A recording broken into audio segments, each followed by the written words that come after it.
You are at Lake Rant, where I rant about whatever my $15 a month plus patrons want me to rant about. You can get one of these by being one of those. This one's for Rusty Shackleford, who says, rant about the following Rise of the Teenage Mutant Ninja Turtle episodes in episode 1 of Mao Mao.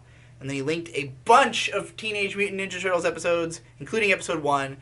So, I gotta say, I mean, the Rise of the TMNT, it is a pretty enjoyable show. This is the kind of show that if it was just on TV, I would not likely change the channel.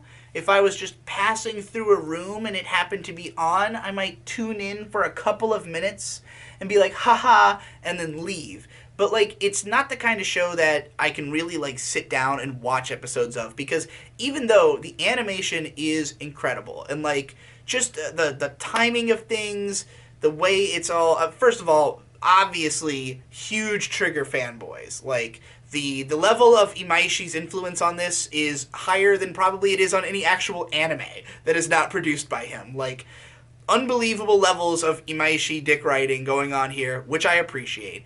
And the moment to moment, I mean, the show is just so visually dense, and it's exciting to watch. I like the designs, even though I don't know how necessary all the, like, tattoo weird bits and stuff were on the characters, but, like, I like the idea that Raph is, like, gigantic. You know, the thing about the Ninja Turtles is that their original designs were deliberately cynical. Like, they were a parody of the idea that you could just make the same character 4 times. And, like, that's fine. That's part of the spirit of the thing, but why not do it different one time? You know, like, why not come up with another interpretation that has thought put behind it? You know, I mean, clearly there was a certain chemistry they were trying to build with this show, and I think that's something that's difficult for people to appreciate about different incarnations of a story, is that, you know, it's not so much about capturing the same personalities for the character. It's about what personalities will fit the tone of what we're trying to do here, you know?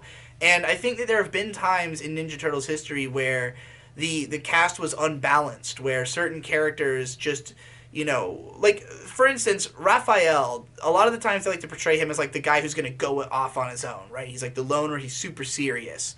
And when you overdo that, then he just always seems like he's fucking on edge and a hard ass, and he's just not likable, you know? And he, like, doesn't cooperate, he's never around, he's always arguing with Leonardo, and, like, I don't really enjoy that energy, because it feels like they're putting, you know, giving the characters these set personalities over having, like, an experience that has charisma in and of itself, so to speak. Whereas with this show, it's like Leonardo kind of feels like the odd man out now, just because he's, I don't really know what they're going for with him in this show based on the episodes I've seen. But, like, you got Raph being, like, the big kind of lovable oaf guy this time. And, you know, Mikey leans in more on being I mean, he's always been the comedian. That's kind of why he's there. But, like, in a show where everybody's funny, you know, it's a little bit less of an identity, but he still stands out as, like, the guy who is going to try to make the jokes. Donatello is probably the person who comes out the best in this scenario, because Donatello is best when he is both funny and nerdy and tech savvy. And I think they found a perfect voice actor for him to have that energy. He's the most fun in the show, I think. Everybody else is, from what I've seen, they're you know, they're all right, but you got to watch a lot of one of these shows to really figure it out. But, like, ultimately, this is a comedy show. It's a very fast-paced, sort of slapstick, lots of jokes, lots of one-liners, and it's not funny. It's just not funny. Like, most of the dialogue is groan-worthy. Some of it is cringy. Some of the voice acting performances are April's character as presented in the first episode is very strange. She's like, first of all, I think she's like a teenager, and she's like really hyperactive and spunky. She's black in this version. She doesn't seem to be a reporter. She kind of just is like number 5 from Kids Next Door. I don't know, like, but like with a lot of energy. I don't know. She's a weird character. I don't really understand what this version of April is based on the episodes I've seen. But again, and Master Splinter, that was the only one I was not that big a fan of in terms of the designs for this series. Because Splinter in this is just a fat asshole who sits around and watches movies and is, I don't know, he's just a lazy dick. Like, I don't know why this was their interpretation of Splitter. It's very strange. But, you know, I appreciated the animation, the energy, the decision to do something different, to make a more, like, comedy focused show, and then to really, like, design the characters and the animation around the tone that they were going for.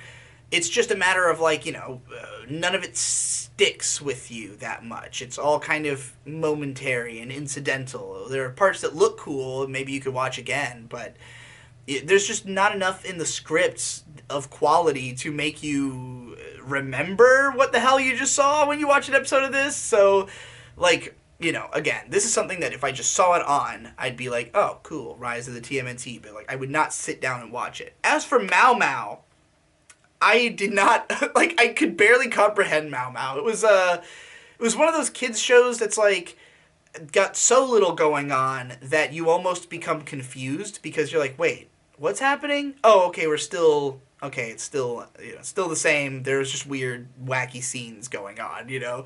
But, yeah, this one, I mean, even more so than Rise of the TMNT, this one had even less, like, dialogue that stuck out to me, or, you know, funny moments. It was just kind of like a kid's show.